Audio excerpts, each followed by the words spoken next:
Hello everyone and welcome to Be on Reddit.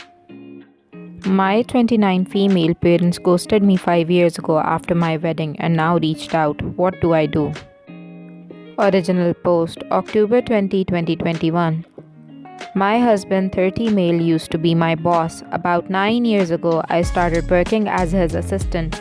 We spent about 2.5 years ignoring our mutual attraction until we gave in. We then went to HR, who reassigned me, and the whole thing was strictly above board from the time we began dating. I got pregnant about a year later, and my husband and I decided to just get married. While we had only really been dating for about 1.5 years, we knew each other completely, loved each other, lived together, and there was a baby on the way. We knew how it would look, but I had to leave the company anyway due to problems with my new boss. So we didn't anticipate this causing any issues, except with my parents. They, 62 male and 57 female, have always been overprotective. So I knew they wouldn't like me dating my boss and hadn't told them. But I had to tell them if I wanted them at my wedding. We decided to be mostly honest with them about how it was strictly professional until it wasn't. How the second it got unprofessional, we went to HR. How he had never taken advantage of me, but now we wanted to get married and we wanted them there. We did not mention the baby, because I felt that giving them that information in addition to the rest all at once would just break them. I was only about 4 months along when the wedding happened, so the bump was easily hidden by a flowy dress. The wedding itself went off without a hitch, and apart from my mother pulling me into the bathroom shortly before the ceremony to ask if I was sure about this, which I said I was, my parents seemed to take it well. The ceremony and reception were at 2 different venues, and we had to travel from one to the other, and my parents never arrived at the reception. I called them and got ignored, and then my brother called them and they told him that they were going home. I don't remember the exact reason they gave, but it amounted to them being tired and uncomfortable. I tried contacting them after the wedding but found out that I was blocked on everything except email, which I used to send them a long letter essentially saying that I am an adult who made an adult choice and I hope they can respect that. 5 years later, I have not heard from my parents since my wedding. My husband and I are not big on social media in general, but I recently posted something for our 5th anniversary in which I mentioned our 2 kids and 3rd on the way. Within a month of making this post, my parents left a voicemail saying they saw the post and having had no idea they had grandchildren previously, now want to meet them. I haven't responded and there have been a few follow-ups since then asking why I haven't. I don't know what to do, but my gut instinct is that 5 years is too long and it's about the kids, not about them respecting my choices or relationship. However, I can't help but feel that I'm being unfair and my brother agrees because I told them in my email that if they could learn to respect my choice and my marriage eventually, then we could talk, and now I'm retroactively applying a time limit. Edit. Can't find a way to work this in organically, but my husband is not white. I am, as are my parents. I don't think this is a race thing or that my parents are racist, and neither does my husband. And we don't understand why they would want to meet our mixed race children if they were racist. But this element is still gnawing at me. Should I reach out to them? If I did, how would we go about rebuilding the relationship? TLDR, I'm married to my former boss. Parents did not take the marriage as well as I'd hoped and ignored me for 5 years, only to reach out when they saw a 5th anniversary Facebook post that mentioned our kids. Do I let them back in or do I ignore them? Update. October 22, 2021, 2 days later. I asked to talk yesterday. We were on Zoom within an hour. It was my parents and me and my husband. They asked to see the kids, and I said they could see them eventually, dependent on them earning our trust and convincing us they were going to be positive additions to the kids' lives. They asked to start by reading me a letter that they claimed to have written on my wedding day. It said that they were uncomfortable with me marrying my former boss as they thought he took advantage of me. So they left between the wedding and reception to avoid a scene. But they wanted me to know they were here for me despite their issues with him. They added that they would have sent this to me the morning after my wedding, but then I sent my email about them needing to respect my choices, and they were so ashamed they couldn't bring themselves to send theirs. Seeing my anniversary post made them realize how much they've missed in 5 years, and they really don't want to miss anymore. I had some questions like what the big deal was with me marrying my former boss, and they said that it just wasn't what they had in mind for my wedding day and my future spouse. I asked why they even came to the wedding at all if they didn't support the marriage, and my dad responded that he wanted to walk his daughter down the aisle as it was the only chance he'd get. The way it was phrased implied that they had intentionally only come to the wedding so he could give me away, and always planned to leave halfway. And because he said my daughter and didn't talk to me directly, it was pretty clear he was thinking about my older sister who passed away. My husband caught that too and said that if they were talking about me, they should address me directly, then added that if they had planned to leave, they should have told us as we wouldn't have invited them, and the fact they waited 5 years to reach out was going to take more reasons than shame, as a father, he didn't understand how they could ignore their daughter for years or only get back in touch when we had kids. My dad snapped that he wasn't going to take this from a kushi, a slur meaning dark-skinned. My mother immediately tried to run damage control, but I ended the call.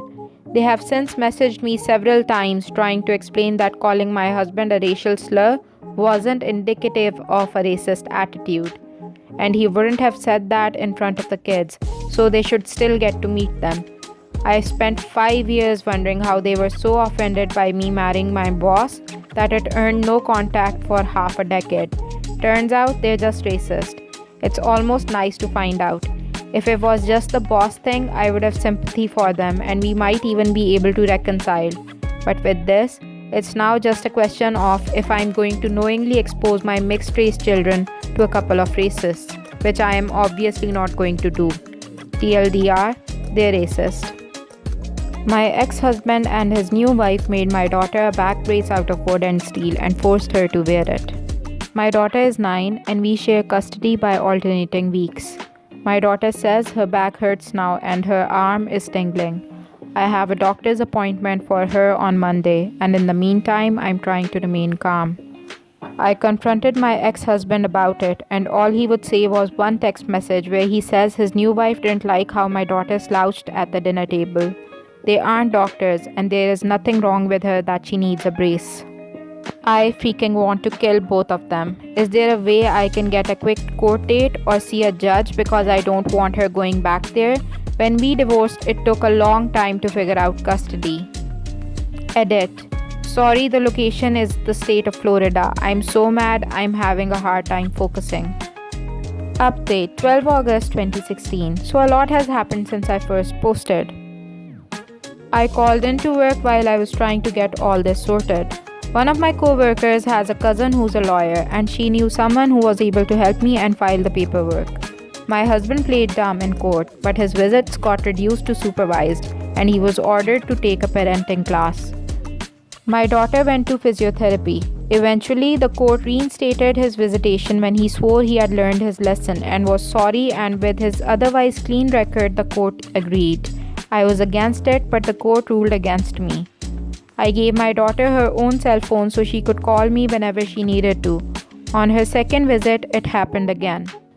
This time, the brace had steel and fabric instead of wood, and they took her phone too. The next night, she left when they weren't looking and went up the street to a neighbor who is a police officer. The neighbor called paramedics and her co-workers. They had to cut the brace off my daughter. My husband and his wife were arrested. They got out quickly, but they have been charged and their infant is with CPS. My ex lost visitation and custody, and I'm working on making it permanent. Unfortunately, my daughter's shoulder was dislocated from the brace. It set back her rehab and part of her arm is still numb and tingling. She needed surgery and is still recovering. She always played sports, especially at school, and did dance, but the doctor thinks she won't ever be able to lift her arm all the way up again. I hate my ex and he'll see her again over my dead body. Right now, I'm focusing on my daughter while my lawyer takes care of things. That's my update.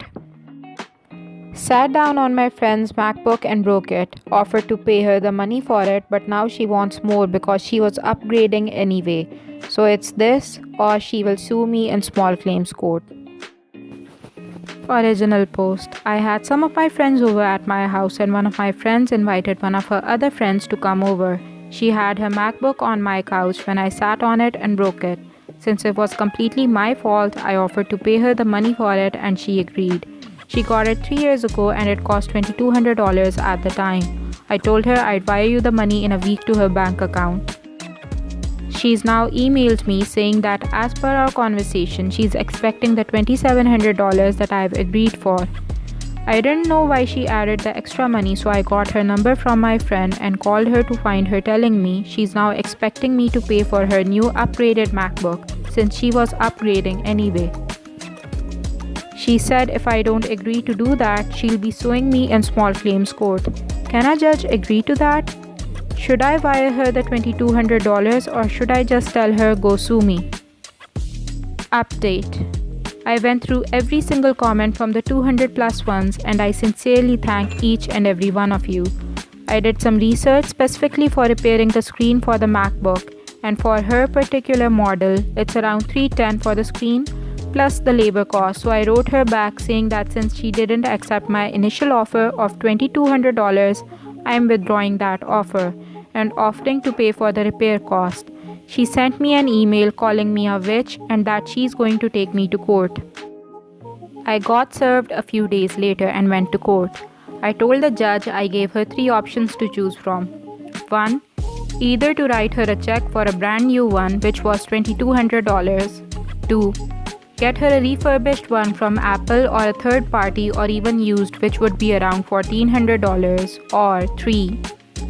Fix her current MacBook since the screen is the only thing affected here and it would cost around $300 plus money for the labor.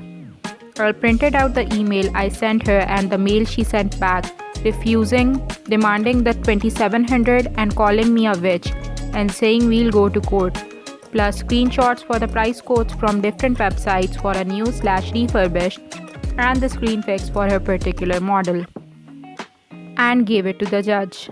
I also told him that when I offered at the very beginning to get her a new one from the Apple store, she said no, I want the money in cash. When I told her I'd give her $2,200 for a new one, she said okay, but later came asking for $2,700 because she wants to upgrade. I tried to show him how it's clearly visible that she's trying to take advantage of me. She gave the judge an attitude almost the whole time, which really pissed the judge off and helped my case, I guess. After listening to both of us, he ruled that I pay 50% of the repair costs since she negligently left her laptop on the couch. So I'll only be paying not more than $200 to $250 for the whole thing. If it weren't for you guys, I would have paid $2,200 instead of around $200, and I honestly loved her look at the end as we walked out. Am I the a-hole for telling my pregnant friend that her kid was going to get bullied for the name she plans on using? Original post, November 22, 2023. One of my friends found out she was pregnant a few months ago and she's really excited to be a mother. I am happy for her and think she'd make a good mom. But there's one problem. She wants her baby's name to be unique and special, but the way she's going about it is terrible. What I mean is, the name she plans on using is god-awful. If it's a boy, she's going to name him Danger. Yes, spelled like that to be unique. And if it's a girl, she's going to name her Tinkerbell. I wish I was joking. I asked her if she was 100% sure and suggested if she was dead set on those names to make them the kid's middle name. When she asked why, I told her flat out that the child would get bullied if she named them that. I know just how shitty kids can be. I got bullied for my name and changed it when I was 19. She got really upset and told me I was being unsupportive and I was a shitty friend. She's been ignoring my texts ever since, and it's been more than a week. I'm starting to feel kind of guilty over what I did. Now for the comments. The commenters come up with a myriad of insults and puns based on the two names. OP responds, my first thought when she told me was a subreddit r/tragedy. She mentions in another comment, I think Tinkerbell could be cute for a baby or a toddler, but imagining a grown adult named Tinkerbell makes me cringe just a bit. I don't think Danger would be cute at any age though, especially when it's purposefully misspelled to look more quirky. Someone says someone had to tell her. OP responds, I feel bad that I hurt her feelings, but at the same time, I felt like I had to say something. I could have overlooked Tinkerbell, but the name Danger is awful. When asked what exactly did you say, OP says, my text was, are you 100% sure about those names? Kids can be pretty cruel, and your kid could end up being bullied for their name. OP is voted not the a-hole. Update November 23, 2023. Next day. We had a conversation over call. I decided to tell her about my experience getting bullied for years because of my name. Shaylee called Kaylee. And it turns out she's been going through a lot. Birth complications run in her family and she's been really stressed out about it, along with finding out that her boyfriend, now ex of 3 years, has been exchanging dirty texts with a co-worker of his. I had no idea about this and she expressed regret for taking out her feelings on me. I carefully brought up some of your points and suggested using the name Belle for a girl with Tinkerbell as a nickname. She thinks it's cute and liked the idea. I also mentioned maybe using Dane as a first name with Danger as a nickname, which she wasn't quite as happy about. She did decide to use Danger, still spelled like that, as a middle name, which isn't nearly as bad as using it for a first name. On the bright side, the kid can tell people, Danger is my middle name. Thank you for all your advice, everyone. I really appreciate your help and suggestions. That was the end of the video. Comment down below to share what you thought. Press like and subscribe and click the notification bell for more regular updates. Thank you for watching.